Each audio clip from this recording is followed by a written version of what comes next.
Olá, caros amigos, simpatizantes dos temas de contratações públicas, aqueles que trabalham na, na administração pública com licitações e contratos. Estamos aqui em mais um episódio do nosso podcast, carinhosamente chamado de TrincaCast. E hoje nós vamos falar de um tema que não aproveita apenas a área de licitações, né? Mas a qualquer tipo de lei que é promulgada. É fato que toda lei exige uma maturidade e essa maturidade acontece através dos regulamentos necessários para que a lei seja colocada em prática, né? Para quem já é uma pessoa mais avançada no tema de legislação, sabe que a lei traz não necessariamente lacunas, mas ela exige que seja feita uma exegese, que é a melhor interpretação. Com a lei de licitações não é diferente. A lei de licitações exige que a gente traga complementos para ela, para dar maior eficácia, esclarecer o seu entendimento, solidificar, né, posicionamentos jurídicos, para que ela seja aplicada de uma forma eficaz, de uma forma eficiente, não deixe dubiedades para serem resolvidas ali, no momento da contratação, no momento da licitação, da fase de planejamento. Então é por isso que nós estamos aqui, para debater isso. Por que regulamentar a lei de licitações e contratos? Porque há, de fato, um verdadeiro dever de regulamentar a lei. Tá? Eu estou aqui com a minha amiga Karina Calazans. Boa noite, Karina. Boa noite, Bruno. Vou passar a primeira palavra para o Bruno hoje, Karina, se você me permite. Claro. E você falará na sequência, não menos importante. Bruno, boa noite. Bom, é sempre uma satisfação estar aqui com vocês dois, né? No nosso TrincaCast, para a gente debater temas sobre compras públicas. E esse é um dos mais relevantes, sem dúvida nenhuma, Jorge. Até porque a lei de licitações é uma lei geral. É uma lei que traz normas gerais. E cabe aos entes administrativos, entes federados, regulamentar conforme a sua realidade, a sua necessidade. Eu tive a honra de participar da regulamentação aqui no estado de Sergipe. Karina participou da regulamentação na prefeitura de Aracaju, no município de Aracaju. A gente tem um pouco de experiência para trazer aqui para esse debate que a gente vai fazer aqui hoje. Muito bem, Karina. E estamos juntos, os três, regulamentando o município, né? Nossa Senhora do Socorro, né? Então, é um prazer, né? Estarmos juntos, falar sobre licitações e contratos, o tema do nosso dia a dia, um tema que muita dúvida, muita polêmica, e é sempre bom a gente estar discutindo, né, e levando o máximo de esclarecimento que a gente puder para os colegas, para os fornecedores. Muito bem. Bom, essa lei quando saiu, pessoal, vou começar logo a falar da primeira polêmica que aconteceu, né? Eu sei que nós listamos aqui, né, porque existem vários pontos de regulamentação da lei. Mas eu lembro que logo quando a lei foi promulgada, um ponto travou a lei, que era o Portal Nacional de Compras Públicas. Eu vou fugir um pouco do roteiro aqui apenas para falar, né? Eu lembro que quando a lei foi promulgada, um dos pontos de regulamentação era exatamente o Portal Nacional de Compras Públicas. Não necessariamente de regulamentação, mas ele era um ponto que precisava ser esclarecido, porque a eficácia dos contratos era a condição de eficácia era publicar no PNCP. E o que era o PNCP? Então, veja, logo quando a lei foi promulgada, teve uma trava aí. Sim. Porque, primeiro, eu lembro muito bem que os municípios queriam usar logo os valores de dispensa, que eram maiores, mas esbarrou nessa falta de... PNCP. Na falta do PNCP. Que foi uma ferramenta, né? Uma ferramenta. O PNCP, para quem não sabe, foi bem idealizado, é o portal que tem reunido todas as contratações do Brasil, de todas as formas, de todas as esferas. Contratos, atas, licitações, fase interna, preparatória. Mas, já para vocês entenderem que lá em 2021, quando a lei foi promulgada, no dia 1º de abril, mas era verdade, né?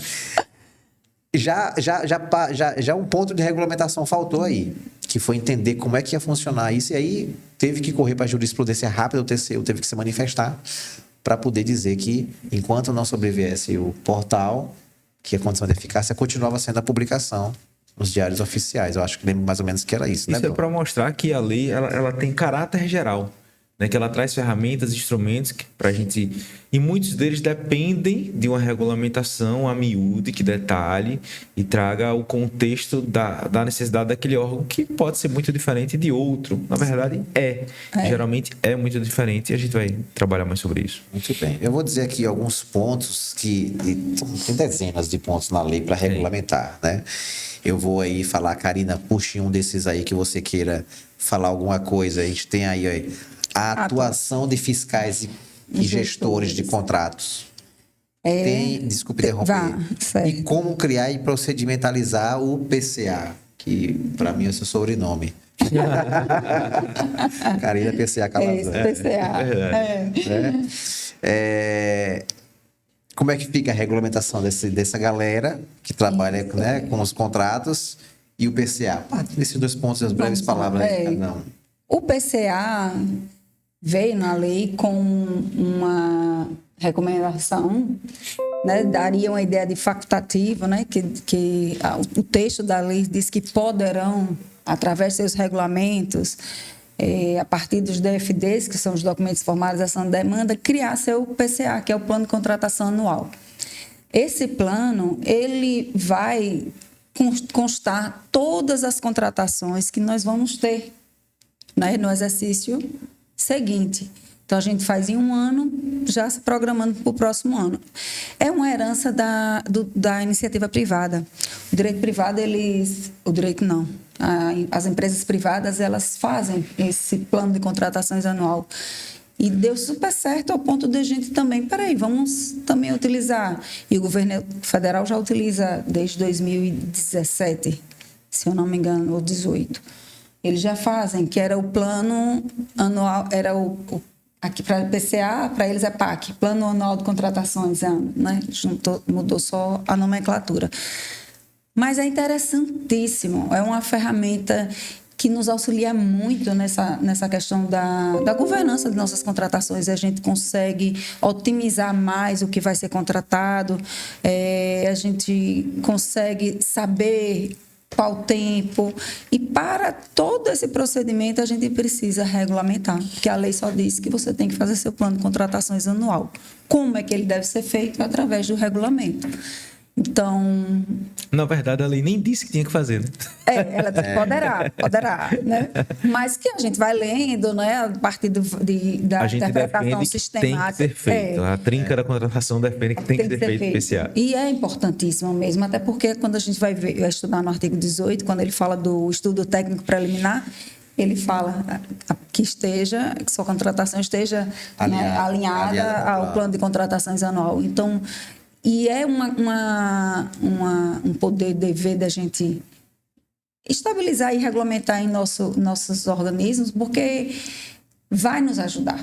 O primeiro é trabalhosíssimo, todo mundo ficou de cabelo em pé, que dificuldade, o sistema tem que ser via sistema, não é uma planilha de Excel, porque a gente vai precisar publicá-lo no PNCP, né? Então, você vai colocar no seu portal do seu sítio eletrônico oficial do município ou um sítio eletrônico de contratação do Estado, ou às vezes tem gente que utiliza, né, o portal de contabilidade. Bom, é de um sistema via API que vai para o PNCP. E em um momento da regulamentação, quando a gente foi fazer em Aracaju, nós não queríamos entrar no detalhamento do item, esmiuçar aquele item, porque realmente ia ser trabalhoso. Mas, pelo layout do PNCP, foi quando o pessoal do nosso sistema, entrando em contato com o PNCP, a gente viu que a gente tinha que seguir esse detalhamento do item. Por isso que o DFD do PCA, hoje tem essa ideia de ter 2 DFDs, né? Um DFD, que é o documento de formalização de demanda, para você abrir o processo de contratação, e um DFD para que você faça seu plano de contratações anual. E esse DFD que vai fazer o plano de contratações anual, ele tem que destrinchar todos os itens. Então, foi aí onde a gente teve mais trabalho, mas como foi tudo feito sistema, a gente consegue fazer a integração, puxar. Para quem tem sistema, é ótimo.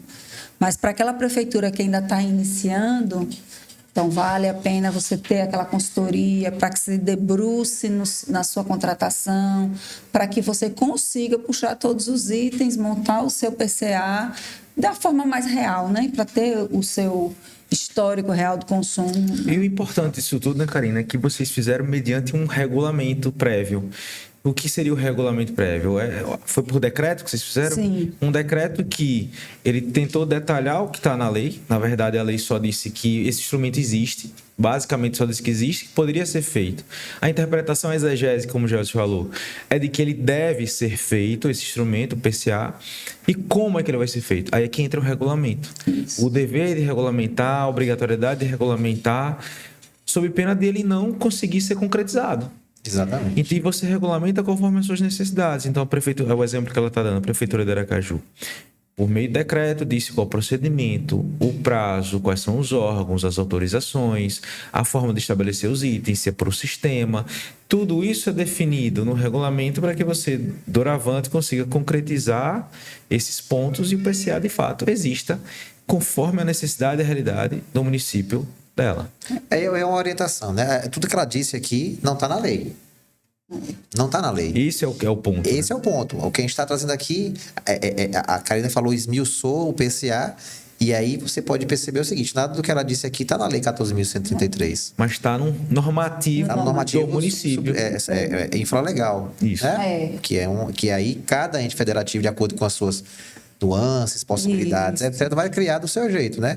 E é interessante que existe um regulamento, a gente viu aqui o exemplo do PCA, e para organizar muita coisa dentro no caso aqui, da contratação pública. Quer ver uma coisa que a gente botou aqui como exemplo, eu acho que é interessantíssimo que regulamente, essa ideia de catálogo padronizado de bens e serviços.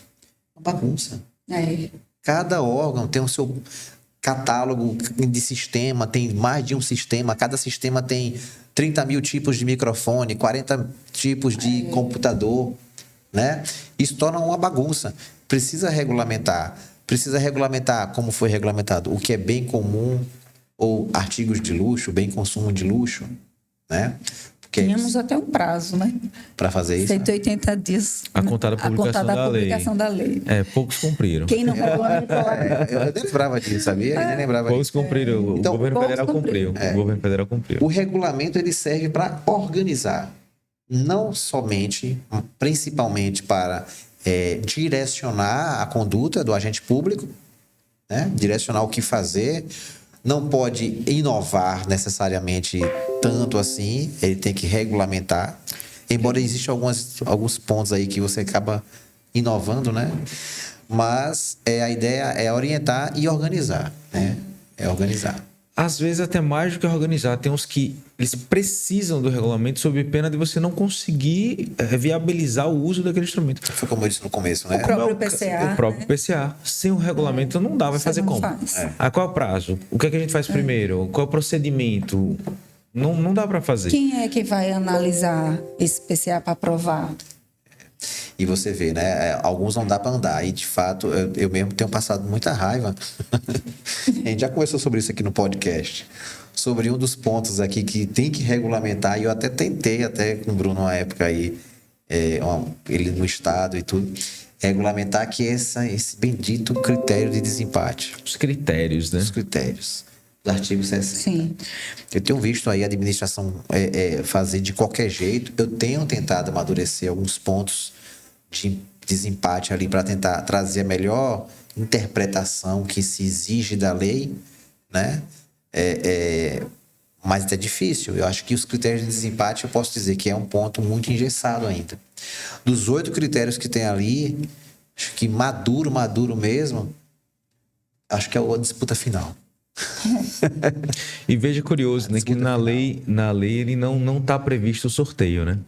Além disso. Só que com o passar da utilização da nova lei, observou-se que é preciso. Em alguns momentos, é preciso usar o sorteio justamente pela falta de regulamentação dos demais critérios. Porque se criou a jurisprudência de que o sorteio vai ser o último critério, mesmo que eles não estejam inscritos no momento, né? Mas se tiver previsto no edital, pode ser utilizado. Melhor ainda se tivesse em algum regulamento. Mas ele vai ser o último. Bom, para chegar no último, cara, que significa que você passou por 8 e o empate persistiu. A gente já falou sobre isso. Então, ora, é preciso que se regulamente os 8 anteriores para até que evitar que você fique toda hora passando para outro critério. E no final chegue lá no sorteio. Então, é fundamental regulamentar. Organizar, viabilizar, concretizar, contextualizar a sua realidade. O regulamento é um dever da administração pública. E dar segurança ao servidor. Sim, segurança. No momento que ele está tramitando aquele processo, ele tem um passo a passo, ele sabe qual é a próxima decisão a ser tomada, quem é que toma aquela decisão. Não é? Então, eu via muito. Quem é que faz? Não sou eu. Não é a autoridade competente. Então, às vezes, você vê a autoridade competente assinando termo de referência, assinando edital, assina tudo. Só tem que regulamentar a segregação de funções. Então, esse é o ponto, né? Veja, a gente, à primeira vista, é pensar regulamentar. Vamos detalhar um pouco mais o PCA, vamos detalhar mais um certo ponto. Só que é um dever de governança você avaliar a situação para que você possa direcionar e depois você o monitoramento. Então você avalia, direciona e monitora. Avalia, direciona e monitora. Esse é o dever de governança. Avaliar o quê? As suas licitações e seus contratos. Colher dados, identificar defeitos, lacunas, problemas. Pode ser que esses defeitos, lacunas sejam resolvidas com regulamento.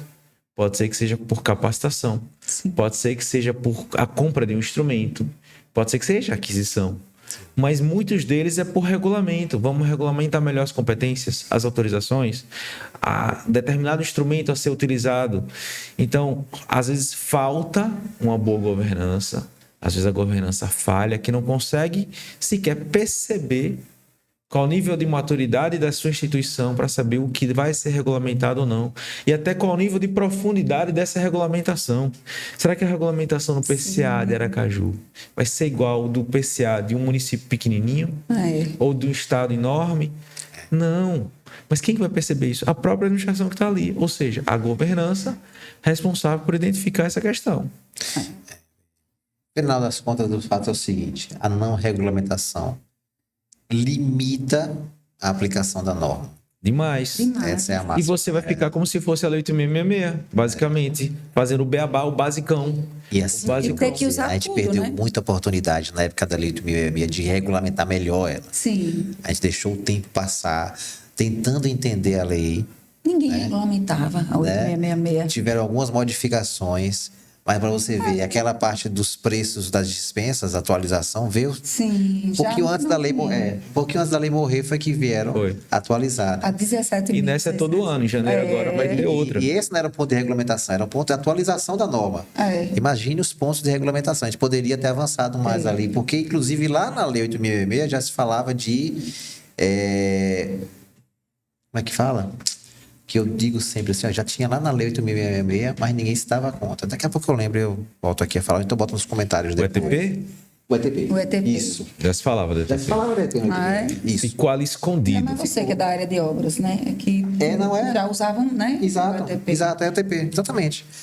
Ninguém via. Já poderíamos ter avançado em muitos temas na Lei 8.666.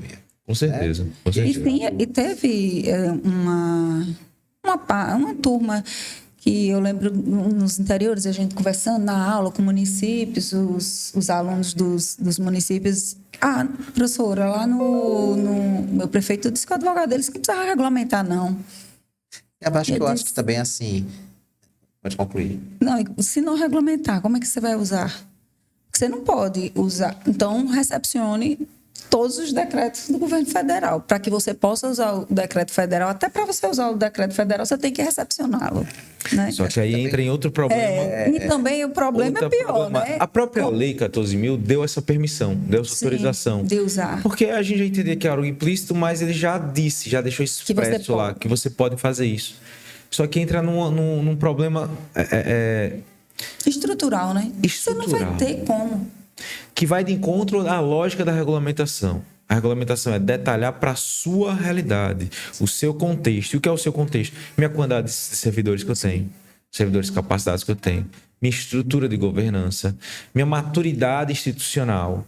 Tudo isso tem que ser pesado no momento da regulamentação. E se você simplesmente pegar tudo do governo federal... Quer dizer, nivelar por cima. Não é que nivelar por cima, mas... Cara... pensar em... A gente tem que pensar que a administração pública federal é maior. Sim. Né? Com estrutura muito diferente. Diferente, exatamente. Então pode ser um tiro pela culatra, pode dar muito errado, principalmente em municípios pequenos. Mas existe isso, essa possibilidade. Mas então, gente, dito aí a essa ideia de por que regulamentar a lei de licitações e contratos, como fazê-lo? Né? A gente já está entrando nesse debate assim, como regulamentar a lei, né? Acho que a primeira coisa que a gente tem que observar é os limites da lei.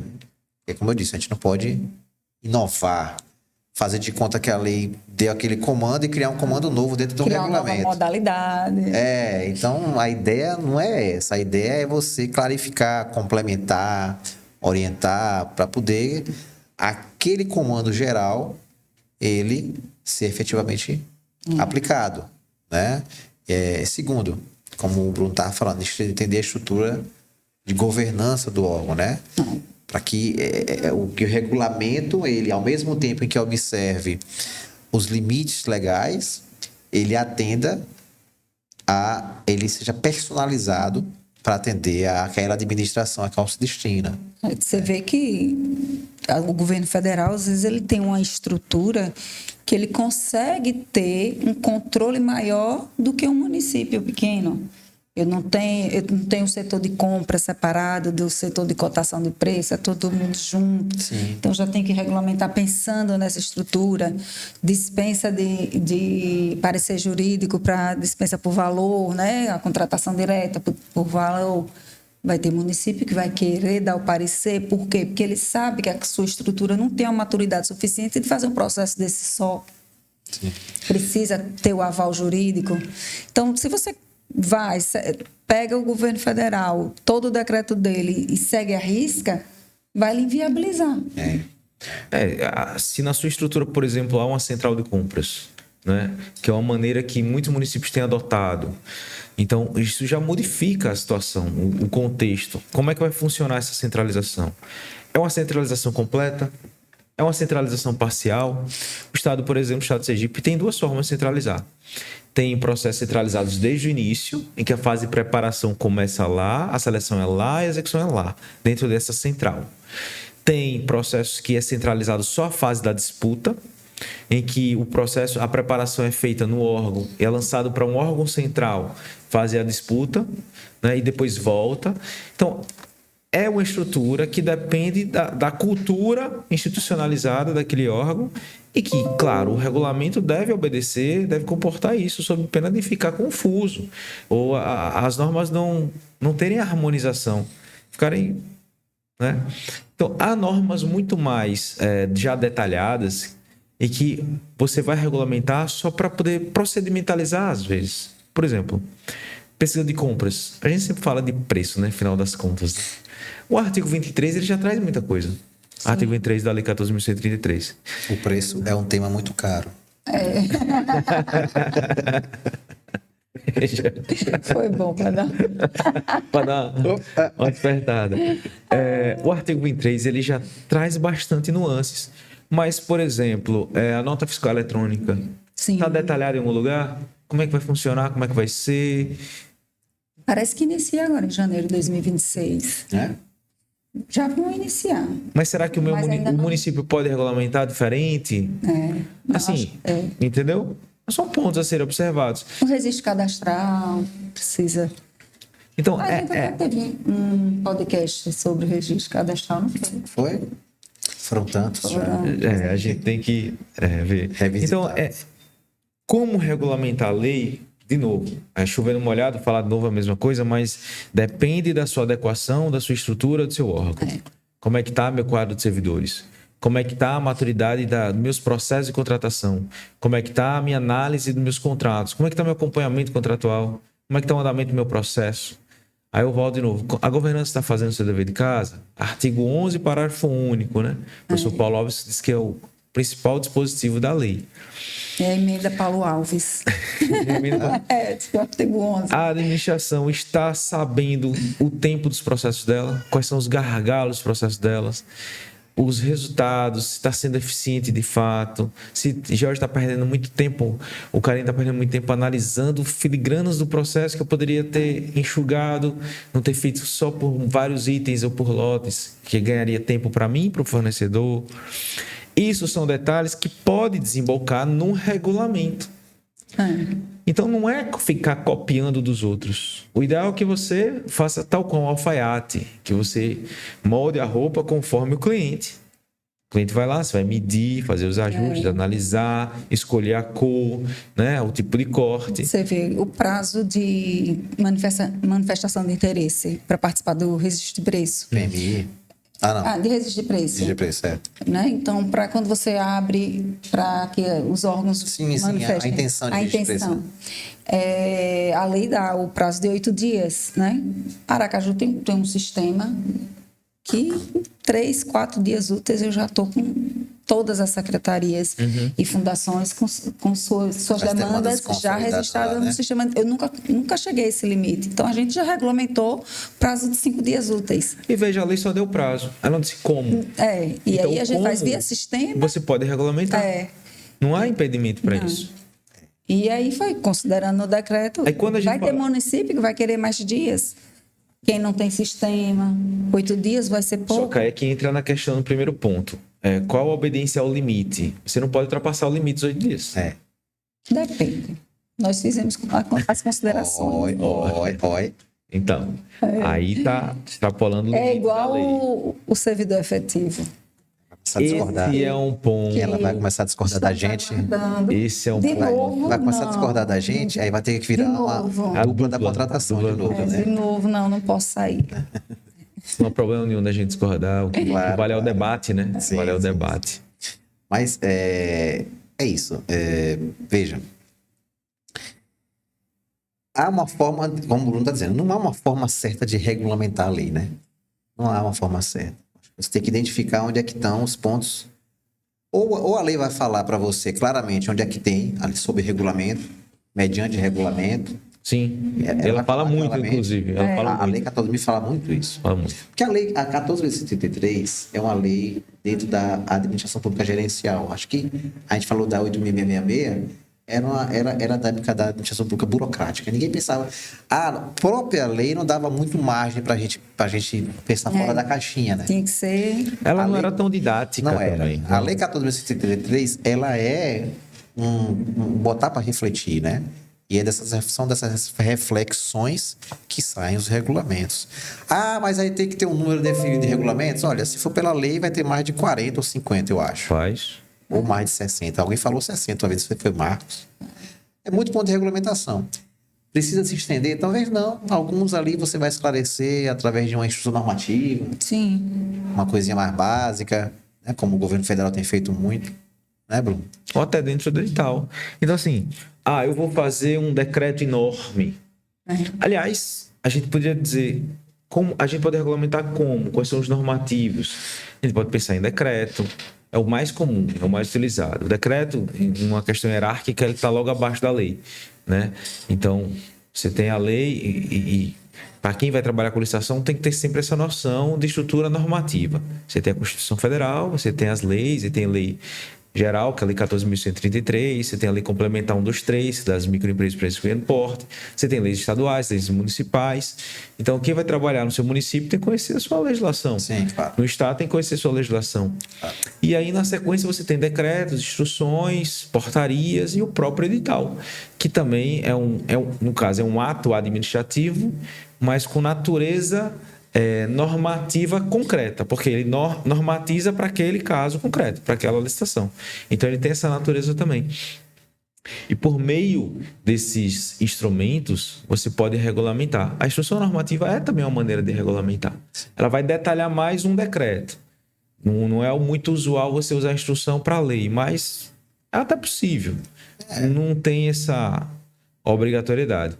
O ponto é, como fazer? O Estado do Paraná fez um decreto enorme, de, sei lá, 800 artigos, gigante, já foi alterado algumas vezes, recentemente foi alterado, tive a oportunidade de ir lá em Curitiba ministrar curso pessoal dos servidores do Paraná, mediante a ENAP, e tinha alterações recentes no decreto, coisa de julho de 2025, né? Muito usado o decreto, mas também é muito usado instruções normativas, que eu entendo é para você detalhar mais procedimentos, coisas bem particulares, né? De como proceder ali naquele caso concreto. E porque você tem maior facilidade, né, Karina? A gente estava debatendo sobre isso, maior facilidade de alteração, uma instrução normativa, do que um decreto. O decreto, ele parte do Poder Executivo, então você vai precisar de uma publicação nova, mandar para o governador, para o prefeito, que vai dar muito mais trabalho. São instrumentos que você permite a regulamentação. Eu vou fazer vários decretos, vou fazer um decreto e várias instruções, ou vou fazer várias instruções, vários decretos. Não há uma fórmula básica. O que há é como é que funciona melhor para o meu órgão. Como é que a gente tem adotado aqui, com que frequência a gente usa isso. O que vai ser melhor para o servidor entender aquele ponto. Estudar a cultura local, né? Sim. A cultura do órgão, né? O que é que funciona melhor para ele. Aí você disse, é preciso regulamentar tudo, você estava falando? Tudo que está na lei é preciso? Aí você vai dizer, depende do meu órgão. Talvez a União chegue a regulamentar tudo. Acredito que sim. Governo federal. Devia usar, né? Acredito que ele chega a regulamentar diálogo tudo. Competitivo, com Por exemplo, certeza o município de não sei de onde vai regulamentar diálogo competitivo. O cara acho que nem entendeu ainda como é que funciona um pregão.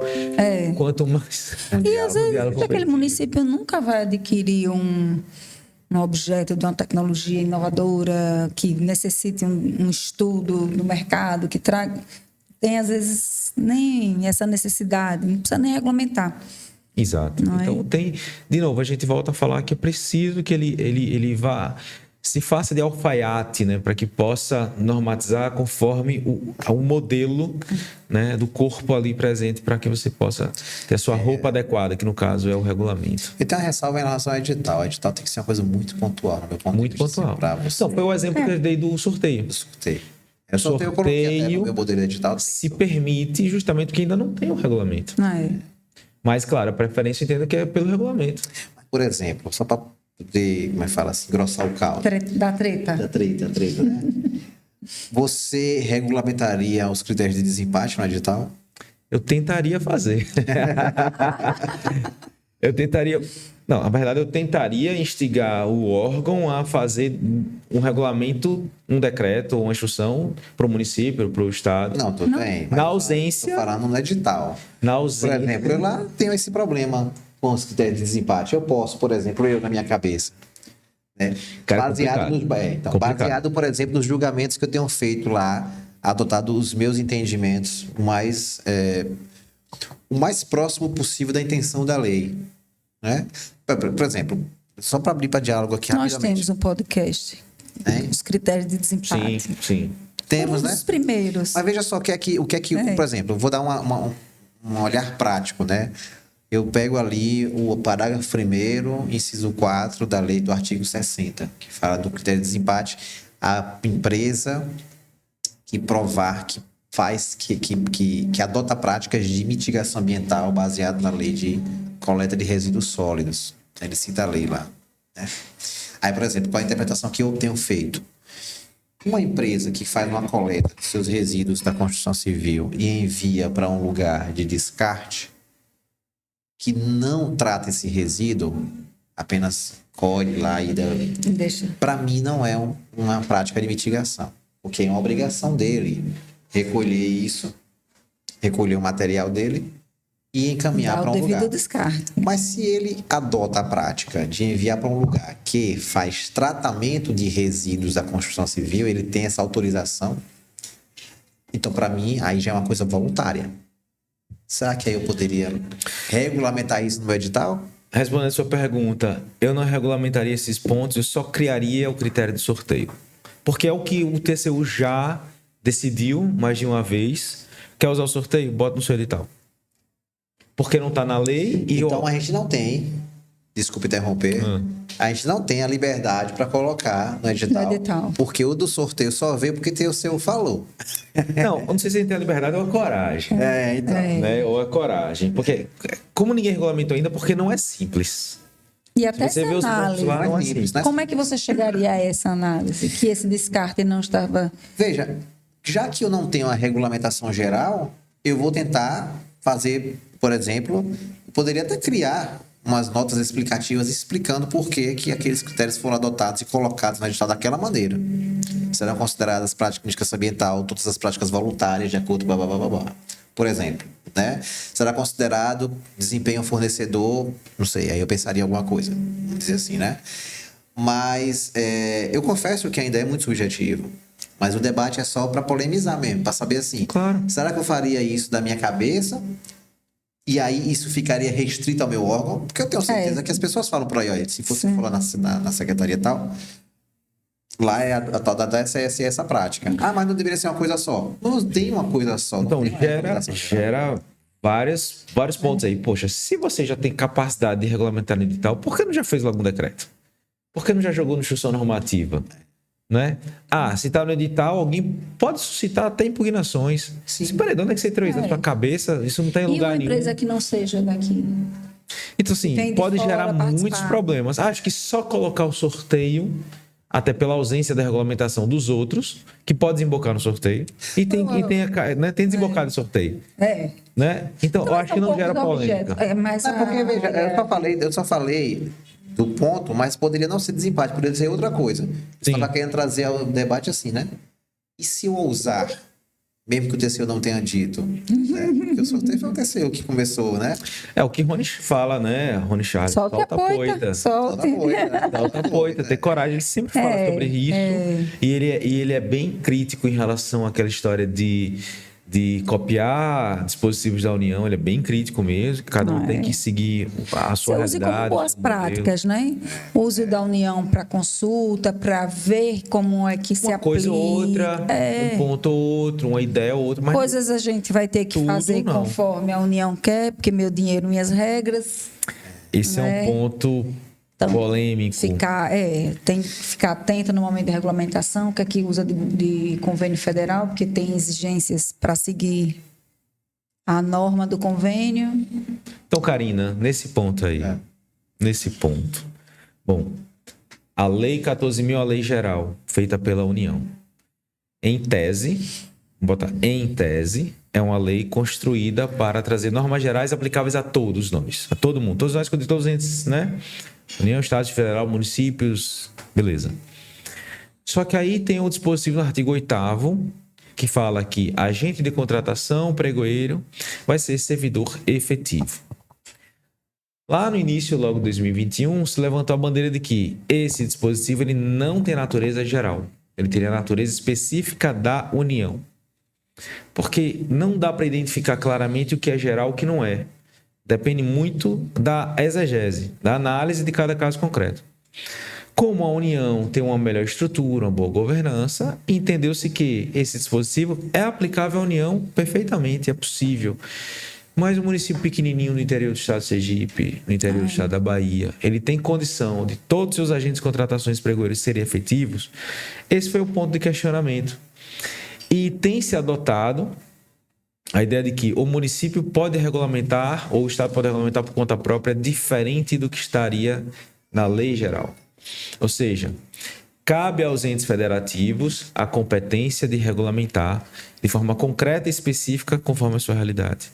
E a minha realidade é, eu não consigo ter servidores efetivos para meus agentes de contratação. Ou não todos, pelo menos parcialmente.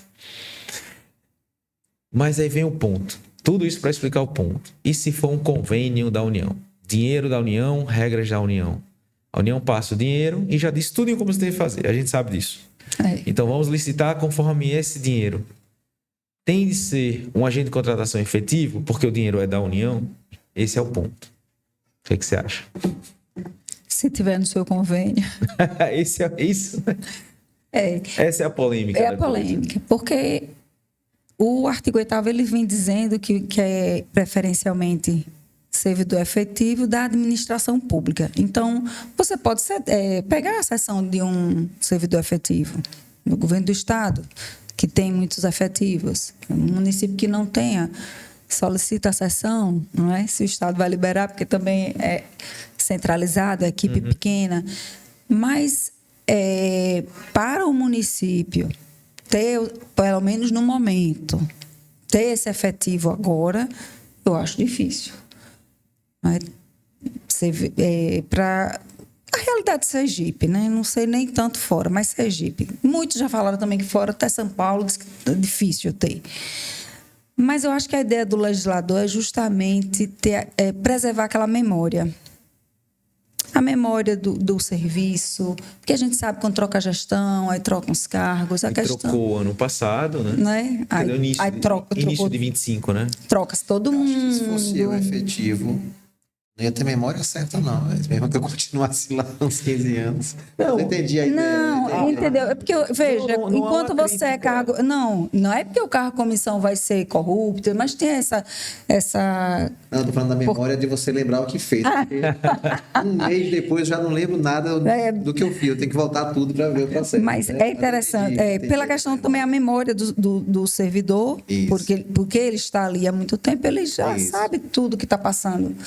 Pela questão também da autonomia de decisão, né? Porque quando ele é efetivo, ele não está preso ao cargo, não é? Então, assim, se você não faz o que o chefe quer, tchau, pode ir, pega suas contas e vai-se embora. Que é a comissão, né? Mas eu acho que tem mais essa questão da memória. Você vê, às vezes você fica um bom tempo, eu sou cargo-comissão há 25 anos. Imagine. E aí, sempre nessa área... E eu sei muita coisa na cabeça. Vários exemplos a gente cita aqui. Eu lembro uma vez que foi assim. Então, imagine você com essa memória toda no mesmo setor. Então, tem lugares que você chega e a pessoa sabe tudo, mais do que está no computador. No meu caso, está tudo anotado. Não, veja, a norma, eu entendo que ela tem uma boa intenção no sentido de preservar uma segurança. Sim. Não deixar o servidor vulnerável, suscetível a uma questão política momentânea. Sim. Então, veja, você é o condutor, você é o julgador do processo. Né? O agente de contratação é quem julga, vai analisar a empresa, vai analisar o objeto, vai analisar o preço. Ele é o responsável pela condução do certame e declarar quem é vencedor ou não. A ideia inicial foi... Ora, o servidor efetivo ele tem mais respaldo em termos de segurança. Não estou dizendo que o servidor efetivo ele é mais capaz, não é isso. Nem que o servidor em comissão, a comissão ele é incapaz, nada disso. Tem servidor efetivo bom, tem servidor efetivo ruim, tem cargo comissão bom e ruim, tem dos dois jeitos. A questão, eu entendi, preservar a memória da administração, daquele trabalho feito até ali. Você cria expertise, né? Cria expertise. Né? Você cria uma continuidade. Cria uma continuidade. Porque eu acho que, desculpe interromper, mas uma das preocupações, por exemplo, que se tem no departamento como de compras, né, de estações, é você dar continuidade ao trabalho. Acho que todo departamento, na verdade, né? Estou falando do meu, do nosso, mas todo departamento. Você, quando há uma troca de gestão, é muito comum acontecer, troca a equipe e tal, você perde a continuidade, né? Você perde, você não sabe por onde é que o cara vai embora. Mais que isso, às vezes você atrasa. Né? Engessa, enfim. Recomeça, é bem complicado. Já fica aquela desconfiança. Infelizmente, isso acontece muito falar em municípios, mas eu acho que acontece em mudanças de gestão. E justamente quem é o mais vulnerável é o cargo-comissão. É o que está mais suscetível a essa troca. Sim. Claro que mesmo o efetivo pode ser trocado de lotação, mas ele está mais seguro. Vamos botar assim. É verdade. E acho que o poder de decisão do pregoeiro, do agente de contratação, é quem vai julgar aquele processo licitatório. É um servidor-chave, porque ele é quem está aprovando todas as contratações. Então, assim, eu acho que, além da valorização, tem muito que se pensar nisso, na questão da expertise. E eu acho que a memória do setor, enquanto é servidor efetivo, ela está ali preservada, né? Porque a gente sabe, mudou a gestão, mudam-se os cargos, né? E apesar disso tudo, muitos municípios têm adotado a tese fazer conforme a necessidade e minha realidade. Eu não consigo ter meu quadro de agente de contratações todos efetivos. Eu vou ter alguns cargos em comissão aqui.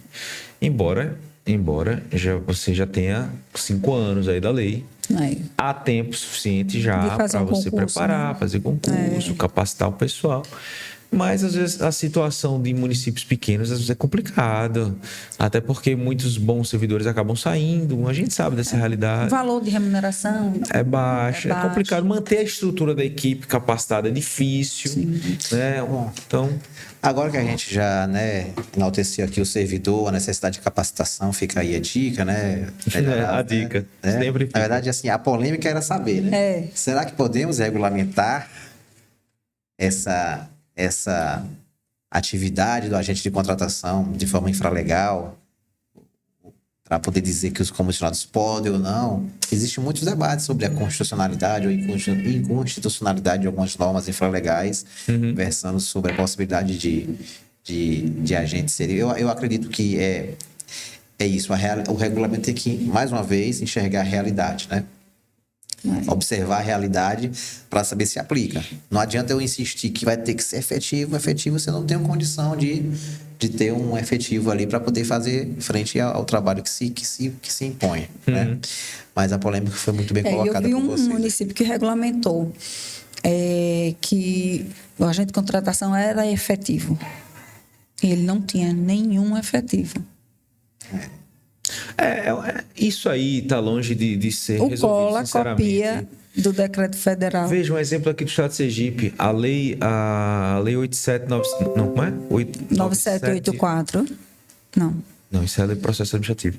Bom, há uma lei no estado de Sergipe que traz regras específicas para as licitações exclusivas das microempresas, empresas de pequeno porte, 9870. locais, regionais. 9870, né? Eu sei que é 2020. É 2020. Que chegou até o Supremo Tribunal Federal o questionamento.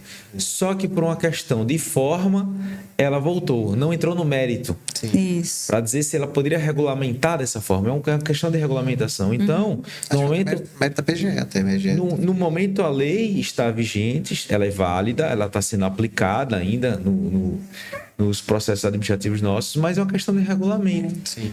Ela extrapolou ou não extrapolou? Ela foi além ou não foi além? No caso, seria o regulamento em relação à lei complementar 123, né? Nem a lei 14.133. É um ponto... São pontos que é difícil de você ter um ponto pacífico, né? É difícil, é complicado. O sim ou não.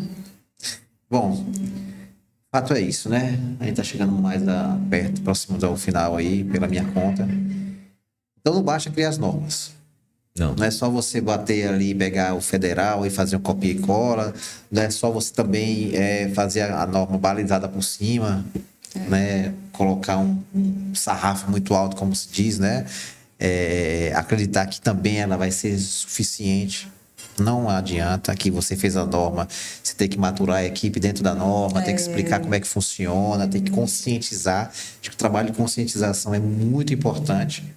Ainda falta muito trabalho de conscientização na norma geral de 14.133, tem muita coisa que tem ali.